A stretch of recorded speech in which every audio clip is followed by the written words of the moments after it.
Charles Jacobs, president of Americans for Peace and Tolerance, here in Boston. Many people have asked me why so many in the Jewish community are so far left.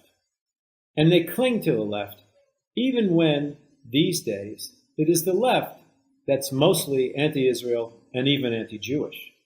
Well, people have written books about this topic. I would need an hour to begin to explain it, and I plan to do that one day on a different program. But for today's Charles Jacobs moment, I want to show you just how bad the problem has become. We now have reform rabbis and progressive rabbis colluding with the Islamist enemies of the Jews. Radical Muslims here in Boston are telling leftist rabbis that Jews need to ally with them. You see, because Trump is anti-Semitic, they say. Look at Steve Bannon, they say. Look at the alt-right, they say. And Trump hates us too because, they say, look at the Muslim ban. So, you may find this hard to believe, my friends, but in Lexington, Massachusetts, last July, a rabbi invited representatives of 3 radical Muslim groups to his temple to make their case. And when they were done, this rabbi allowed them to raise money from the Jews. So Jewish money from Lexington, Massachusetts goes to a group linked to Hamas, which murders Jews in Israel. Watch now.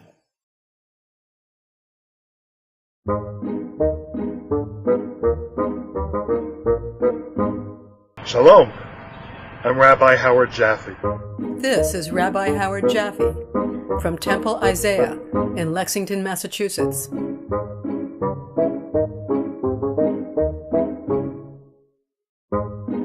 Eternal One, we know you by many different names. Allah, Adonai, the Holy Spirit. On July 25th, 2017, Temple Isaiah of Lexington hosted a well-meaning community event titled Out of Many One, full of nice-sounding words.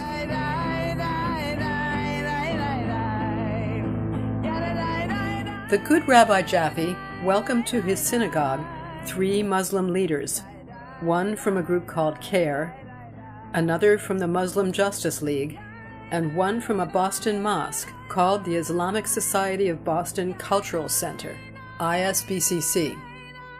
In his enthusiasm to make the world a better place, it seemed the rabbi chose to ignore the problematic nature of these organizations. CARE, it turns out, is a Hamas front group. The Muslim Justice League campaigns to stop the FBI's anti-terror efforts. The ISBCC has been controlled by radicals for a long time. At some stage, we have to accept reality, which is a number of people who have taken up arms against Americans, either here in Boston or abroad with ISIS, have an affiliation with that mosque. The Islamic Society of Boston Cultural Center, or ISBCC, is a controversial Saudi-funded mega-mosque. Most of its worshippers are peaceful and well-meaning members. However, many of the mosque's leaders and trustees have long-standing links to radical Islam and terrorism. In fact, the organization which runs the mosque, the Muslim American Society, or MAS for short, has been identified by federal prosecutors as the overt arm of the Muslim Brotherhood in America. Yusuf al-Qaradawi was one of the original trustees of the Boston Mosque. He is also the spiritual leader of the extremist Muslim Brotherhood. A dozen members of the ISBCC have been connected to terrorist activities. They are murderers, inciters to violence, and subversives, including the perpetrators of the massacre at the Boston Marathon in 2013. Radical preachers continue to lecture at the mosque, now as part of an official Islamic seminary curriculum that will create a new generation of radicalized Muslim youth. Moreover, preachers and guest speakers at the ISBCC mosque have incited hatred and called for America's destruction. Because I'm in a jihad straight up. The world is in the condition that we are right now presently because we refuse to obey God, and we want to put the Constitution, this one nation over God. And you feel that you're a great nation now, America. This nation, by God, will be brought to its knees. We should not allow the FBI to have access to our masajid and centers. As an agency, I think this organization is sitting on the precipice of evil. Grab onto the shovel, grab onto the gun and the sword. Don't be afraid to step out into this world and do your job. At Temple Isaiah, the guest speakers had a different message for the congregation. Perhaps it was what the congregation wanted to hear. A feel-good fantasy about religion, including how it liberates people from the evils of the modern world. Islam is what liberates me from materialism, liberates me from individualism, liberates me from capitalism, liberation from so many other ills of society. The CARE leader assured the audience not to be concerned about the threat from radical Islam, with a series of lies. Of course, 0% of Muslims are doing violence in the greater Boston area. I would argue that 0% of Muslims are doing violence in America at large. And it turns out that CARE isn't Muslim Brotherhood. I mean, the Muslim Brotherhood doesn't really exist in this country. Muslim Brotherhood in America doesn't exist. There's no political Islam. According to the Anti-Defamation League, CARE and its founders were part of a group set up by the Muslim Brotherhood to support Hamas. CARE officials have encouraged members of the Muslim community to refuse to cooperate with law enforcement agencies, including the FBI investigating terrorism. The FBI suspended its relationship with CARE precisely because of its ties to Hamas, and in order to prevent CARE from publicly exploiting any relations it had with the FBI. Rabbi Jaffe's community event provided a Jewish cover for CARE. The Hamas charter itself calls for the murder of every Jew on earth, which would include the rabbi's entire congregation. As befitting the wise men of Helm, at the closing of the event, Rabbi Jaffe allowed Hamas-connected CARE to solicit funds from his congregation. Go out and donate to any Muslim organization, ISBCC, CARE, JEDPAC, Muslim Justice League. Come on, donate to us. My project this year is I have to raise $1 million. Don't send clothes, send money.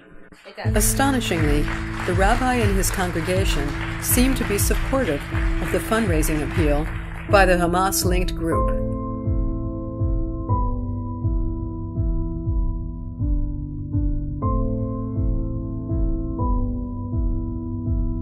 What would cause highly educated and well-intentioned people in the Jewish community to do such an outrageous thing? This liberal paradigm that we are all good people, and that if we're only nice to other people, they'll be nice to us, is more than just an intellectual commitment, it's an emotional commitment. I don't want to believe that you are so malevolent that I have to fight you. And as a result, when you meet people who might be bad people, you can't afford to identify them. That's the good Jew. The Jew who helps everyone else. The Jew who puts others before themselves. The Jew who cares more about strangers than they do about family. It's an overwhelming concern about personally being a moral person and really not caring about the consequences outside of one's own solipsistic concerns. The world is a messy place, but for moral narcissists, the key thing is I want to feel good about myself. Many well-intentioned rabbis are seduced by the promise of interfaith dialogue to bring Muslims and Jews together, and by the pleasure of showcasing their own moral virtue. Sadly, too often, naive and hopeful rabbis embrace radicals who use interfaith efforts to promote a political agenda that is dangerously detrimental to the Jewish community and the American public.